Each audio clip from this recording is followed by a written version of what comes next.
আসসালামু আলাইকুম প্রিয় শিক্ষার্থীরা, আজ আমরা রসায়নের প্রথম অ্যাসাইনমেন্টের সমাধান করব। এক্ষেত্রে আমাদের দেখো প্রশ্নে ক নম্বর প্রশ্নটায় বলা আছে যে নিউটন সংখ্যা হিসাব করতে বলছে। আমাদের এখানে 4টা মৌলের উদ্দীপকে আমাদের 4টা মৌল আছে। এই 4টা মৌলের নিউটন সংখ্যা আমাদের হিসাব করতে হবে। তো সোডিয়ামের দেখো এখানে দেওয়া আছে যে জিনিসটা, ক নম্বর প্রশ্নটা একটু খেয়াল করো যে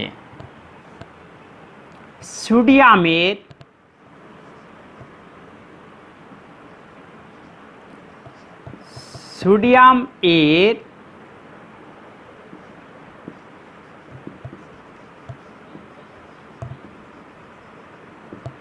পারমাণবিক সংখ্যা 11 এইখানে দেখো দেওয়া আছে। আর সোডিয়াম এর ভর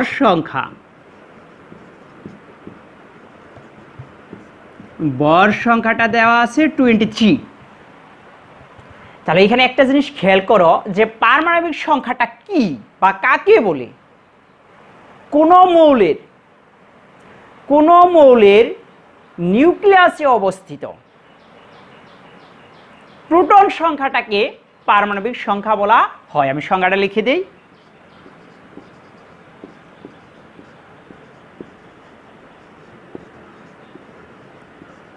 কোন মৌলের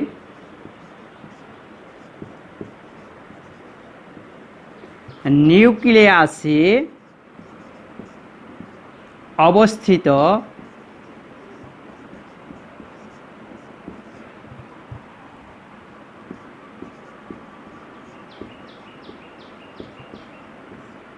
প্রোটন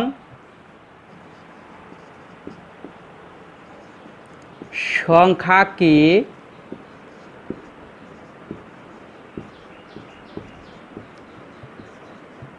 ওই মৌলের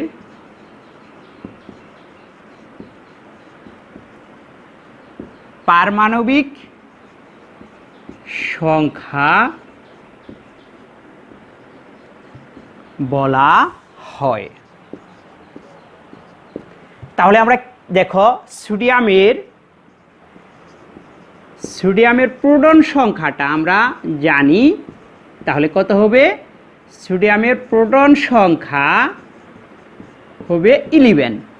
যেহেতু প্রোটন সংখ্যাটাই হলো পারমাণবিক সংখ্যা, তাহলে সোডিয়ামের পারমাণবিক সংখ্যাটা যদি এখানে হলো যে 11 হয়, তাহলে প্রোটন সংখ্যাটাও হলো যে 11।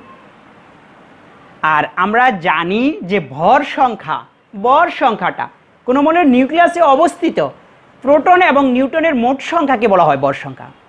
কোনো মৌলের নিউক্লিয়াসে অবস্থিত প্রোটন এবং নিউটনের মোট সংখ্যাটাই হলো ভর সংখ্যা। তাহলে আমরা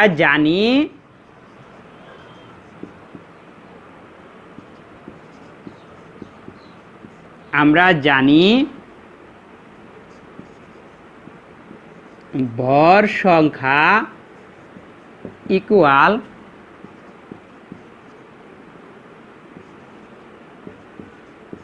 প্রোটন সংখ্যা যোগ নিউটন সংখ্যা। প্রোটন সংখ্যা যোগ হলো নিউটনের সংখ্যা। তাহলে এইখানে ভর সংখ্যাটা দেখো, ভর সংখ্যাটা কত দেওয়া আছে? ভর সংখ্যাটা দেওয়া আছে 23, আর প্রোটন সংখ্যাটা দেওয়া আছে 11 প্লাস হলো নিউটন সংখ্যা।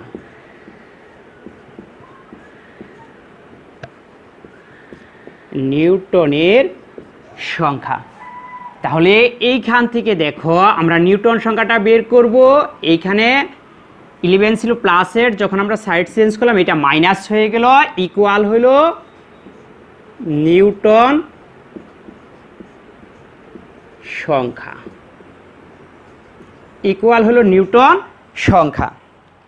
তাহলে এক্ষেত্রে আমরা এইখান থেকে নিউটন সংখ্যাটা কত বের করতে পারি? তাহলে নিউটন সংখ্যাটা আমাদের বের হলো, খেয়াল করো নিউটন সংখ্যাটা এই 23 থেকে 11 বাদ গেলে 12 ইকুয়াল টু হলো নিউটন সংখ্যা। তাহলে অতএব আমরা লিখতে পারি সোডিয়াম এর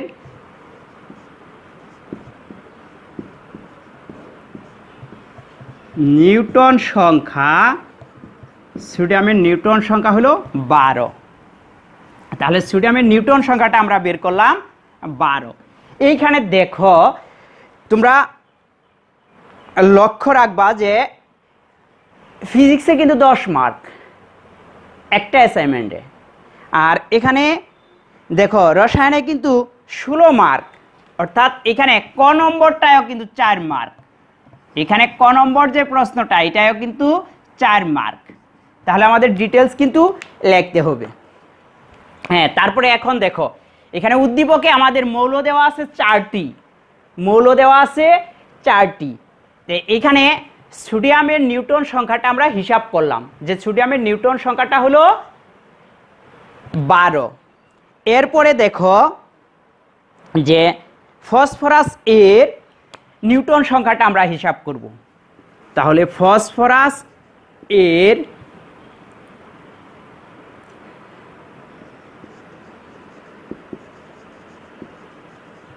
পারমাণবিক সংখ্যা দেওয়া আছে 15। তাহলে ফসফরাস এর আমরা প্রোটন সংখ্যাটা লিখতে পারি 15, কারণ দেখো এর আগে আমি কিন্তু সংজ্ঞা দিয়েছি যে কোনো মৌলের পারমাণবিক সংখ্যাটাকে প্রোটন সংখ্যা বলা হয়। তাহলে প্রোটন সংখ্যা 15। আর এখানে ফসফরাস এর ভর সংখ্যাটা দেওয়া আছে, ভর সংখ্যাটা একটু খেয়াল করো, যেখানে ভর সংখ্যা দেওয়া আছে 31। তাহলে এক্ষেত্রে আমরা জানি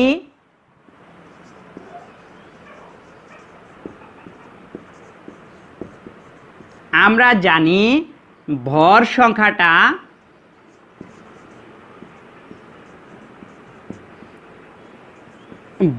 সংখ্যাটা হলো আমাদের, ভর সংখ্যাটা কি, ভর সংখ্যাটা নিউক্লিয়াসে অবস্থিত এই প্রোটন সংখ্যা আর প্রোটন সংখ্যা আর নিউটন সংখ্যা এই দুইটার সমান। তাহলে আমরা এখানে লিখব প্রোটন সংখ্যা যোগ নিউটন সংখ্যা।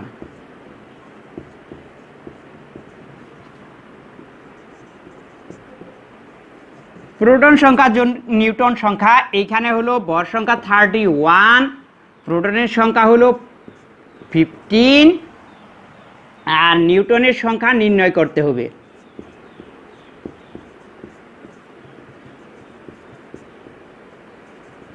তাহলে এক্ষেত্রে 31 মাইনাসের 15 ইকুয়াল নিউটন সংখ্যা।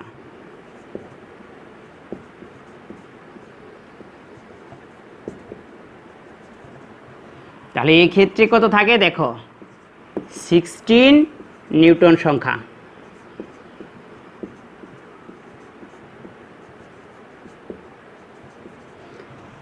এখান থেকে আমরা লিখব যে ফসফরাস এর নিউটন সংখ্যা, ফসফরাসের নিউটন সংখ্যা হলো 16 বা 16।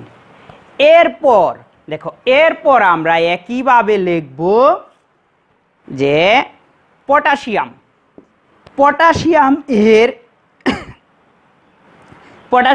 এর পারমাণবিক সংখ্যাটা দেখো কত দেওয়া আছে 19। আর পটাশিয়াম এর প্রোটন সংখ্যাও তাহলে হবে 19। আর পটাশিয়াম এর ভর সংখ্যাটা দেখো, ভর সংখ্যা দেওয়া আছে 40। তাহলে আমরা জানি ভর সংখ্যাটা কি, প্রোটন যোগ নিউটন। তাহলে এইখানে ভর সংখ্যাটা আছে 40 আর প্রোটন সংখ্যাটা আছে 19, তাহলে 14 মাইনাস 19 ইকুয়াল হলো 21। তাহলে আমরা এখান থেকে লিখতে পারবো যে ফসফরাস এর নিউটন সংখ্যা হলো 21। আবার একটু খেয়াল করো, একটা পারলে আমরা কিন্তু সবগুলা পারতেছি, সবগুলা কিন্তু একই সাইজের। এখানে ফসফরাস এর খেয়াল করো যে ফসফরাস এর পারমাণবিক সংখ্যা দেওয়া আছে 19, পারমাণবিক সংখ্যাকেই ওই মৌলের প্রোটন সংখ্যা বলা হয়, প্রোটন সংখ্যাটা হলো 19, আর ফসফরাসের ভর সংখ্যা দেওয়া আছে 40। তাহলে আমরা জানি ভর সংখ্যা ইকুয়াল টু প্রোটন সংখ্যা যোগ নিউটন সংখ্যা, এর আগে আমরা দুইটাই করছি। তাহলে এক্ষেত্রে ভর সংখ্যা 40, তাহলে 90 প্লাস হলো নিউটন সংখ্যা, এখান থেকে এটা প্লাসের ছিল, আমরা যখন সাইড চেঞ্জ করছি এটা মাইনাস হয়ে গেছে, 40 থেকে 19 গেলে থাকে 21, তাহলে নিউটন সংখ্যা, তাহলে ফসফরাসের নিউটন সংখ্যা হলো 21। এখন আমরা যাব দেখো কপারের কি দেওয়া আছে, একইভাবে দেখো যে কপার এর ভর এখানে পারমাণবিক সংখ্যা দেওয়া আছে 29, কপার এর তাহলে প্রোটন সংখ্যাটাও হবে 29, আর এখানে কপারের ভর সংখ্যা দেওয়া আছে, যেটা দেওয়া আছে দেখো এখানে দেওয়া আছে 63। তাহলে আমরা এটা কি করব খেয়াল করো, তাহলে আমরা জানি যে ভর সংখ্যা ইকুয়াল টু প্রোটন যোগ নিউটন, এখানে ভর সংখ্যা দেওয়া আছে কত 63, আর প্রোটন সংখ্যা দেওয়া আছে 29, তাহলে 63 মাইনাস 29। তাহলে এটা খেয়াল করো, এটার থেকে এটা গেলে কত থাকে, এখানে 3 আছে কয়লে, 9 আছে কয়লে, 13 মিলব।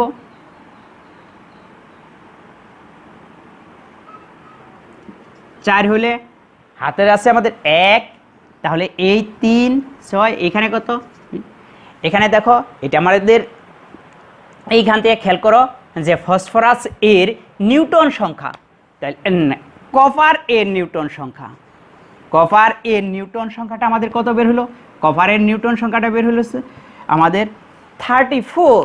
তাহলে কপারের নিউটন সংখ্যাটা বের হলো আমাদের 34।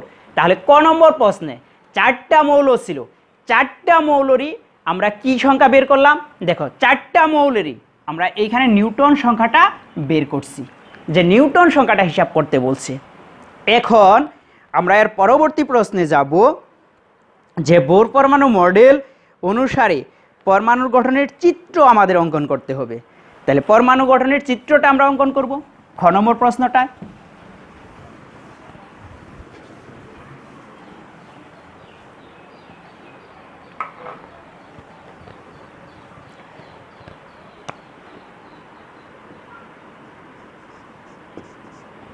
তাহলে এইখানে প্রথম যে পরমাণুটা আছে এটা হলো পটাশিয়াম, পটাশিয়ামের চিত্রটা আমরা অঙ্কন করব।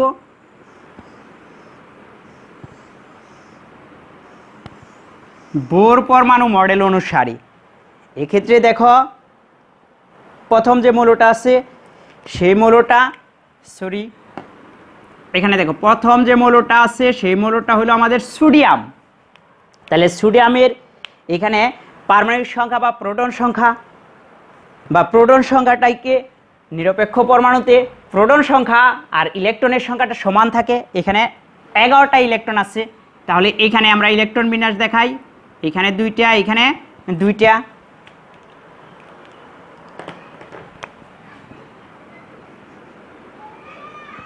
তারপরে এইখানে দ্বিতীয় কক্ষপথে 8টা,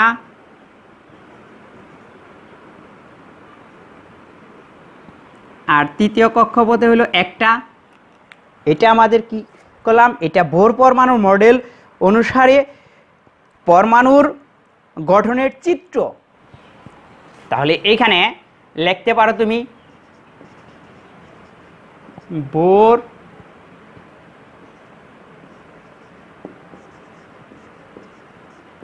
পরমাণু মডেল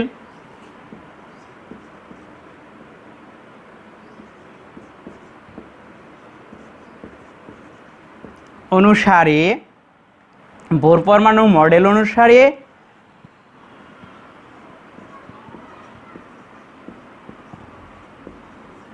সোডিয়ামের চিত্রটা। তাহলে এটা হলো সোডিয়ামের। দেখো প্রথম শক্তি স্তরে এখানে প্রথম যে কক্ষপথ আছে এখানে আমরা দিছি 2টি ইলেকট্রন। তারপরে দ্বিতীয় কক্ষপথে দেখো এখানে দিছি 2টা, এইখানে 2টা, 4টা, এইখানে 2টা, 6টা, এইখানে 2টা, 8টা, আর শেষ কক্ষপথে দিছি আরেকটা। তাহলে 11টা। এখন বোর পরমাণু মডেল অনুসারে সোডিয়ামের চিত্র। তাহলে বোর পরমাণু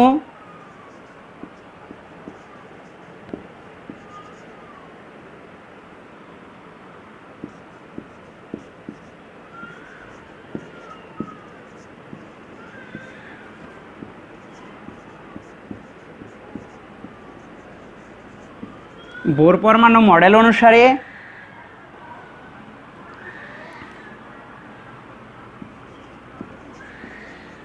ফসফরাসের চিত্রটা খেয়াল করো।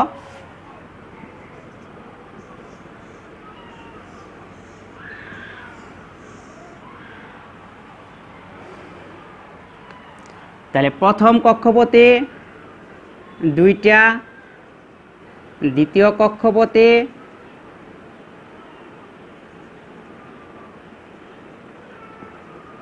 8টা,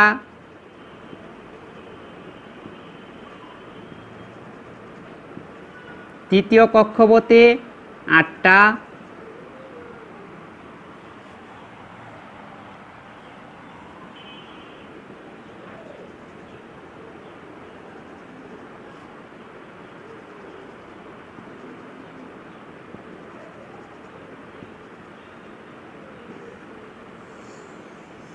আর চতুর্থ কক্ষপথে 1টা।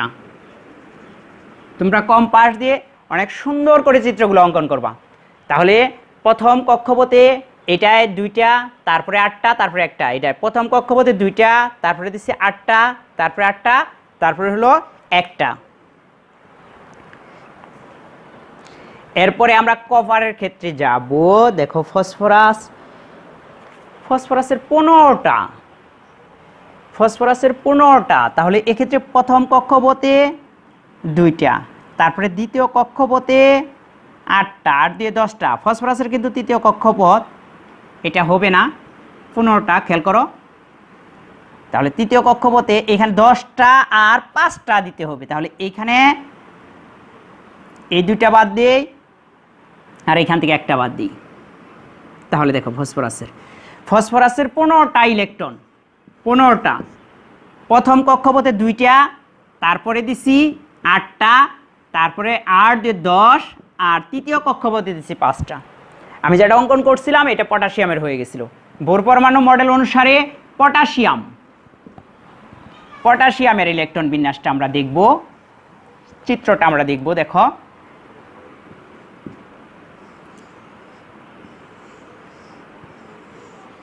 পটাশিয়ামের 4টা কক্ষপথ থাকবে। প্রথম কক্ষপথে 2টা, দ্বিতীয় কক্ষপথে 8টা,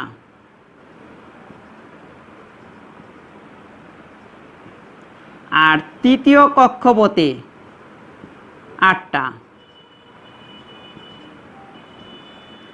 আর চতুর্থ কক্ষপথে 1টা। এটা হলো পটাশিয়ামের। তারপরে আমরা যাব কপারের ক্ষেত্রে। কপারের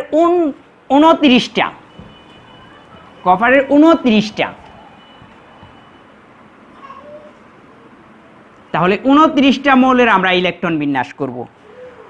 এটার যদি আমরা চিত্রটা দিই, প্রথমে যাবে 2টা, তারপরে 8টা, তারপরে যাবে 18টা, তারপরে যাবে 1টা।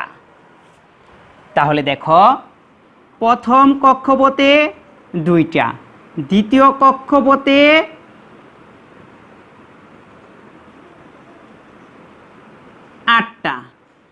তৃতীয় কক্ষপথে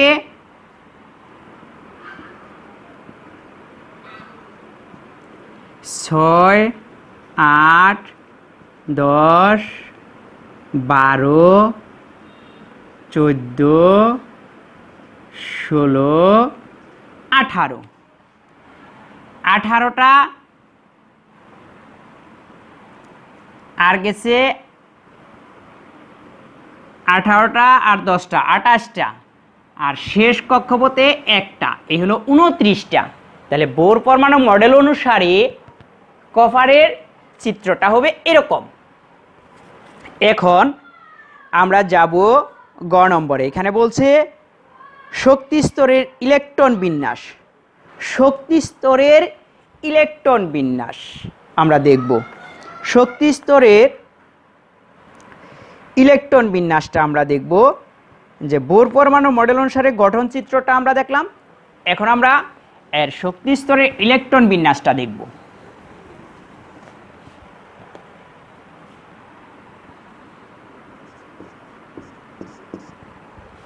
যেমন সোডিয়াম এর ইলেকট্রন বিন্যাসটা আমরা দেখব। 281, এটা বোর পরমাণুর মডেল অনুসারে শক্তি স্তরের ইলেকট্রন বিন্যাস। এখানে আমি লিখতে পারি বোর পরমাণু মডেল অনুসারে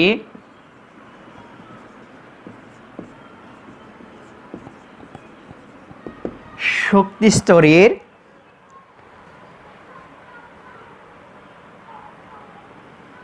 ইলেকট্রন বিন্যাস।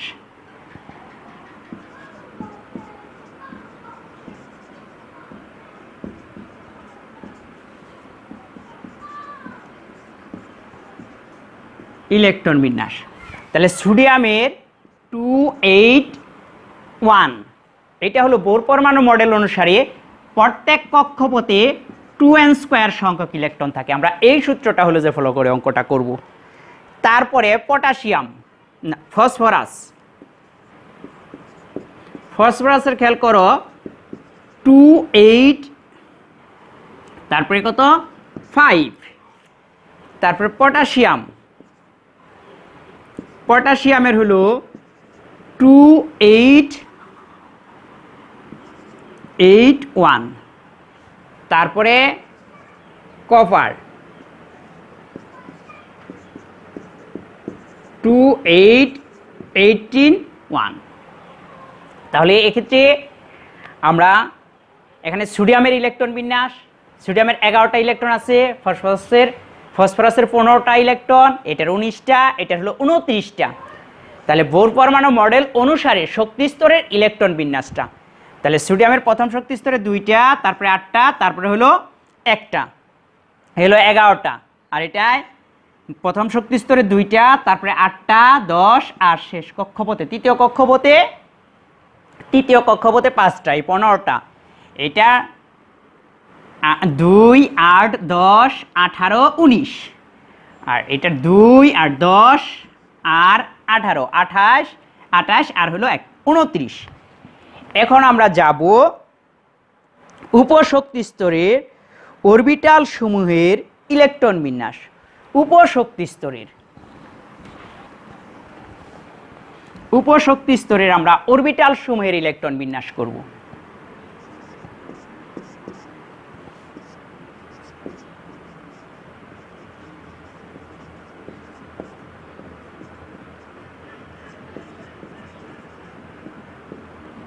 উপশক্তি স্তরের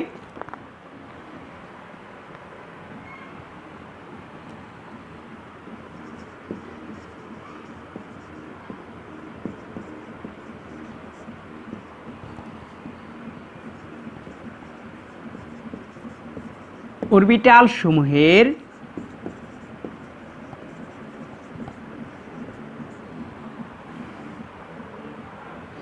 ইলেকট্রন বিন্যাস। এখানে দেখো উপশক্তি স্তরের অরবিটাল সমূহ আমরা জানি যে sp,d,f। তাহলে অরবিটাল আমরা জানি যে sp,d,f। এখানে s এ 2টা, p তে 6টা, d তে 10টা, f এ হলো 14টা, সর্বোচ্চ 14টা ইলেকট্রন থাকতে পারে। তাহলে আমরা প্রথমে করব সোডিয়ামের ইলেকট্রন বিন্যাস। তাহলে দেখো 1s2 2s2 2p6 3s1। এটা উপশক্তি স্তরের সাহায্যে আমরা এই অরবিটাল সমূহের সাহায্যে আমরা এটা ইলেকট্রন বিন্যাস করতেছি। তারপরে দেখো ফসফরাস,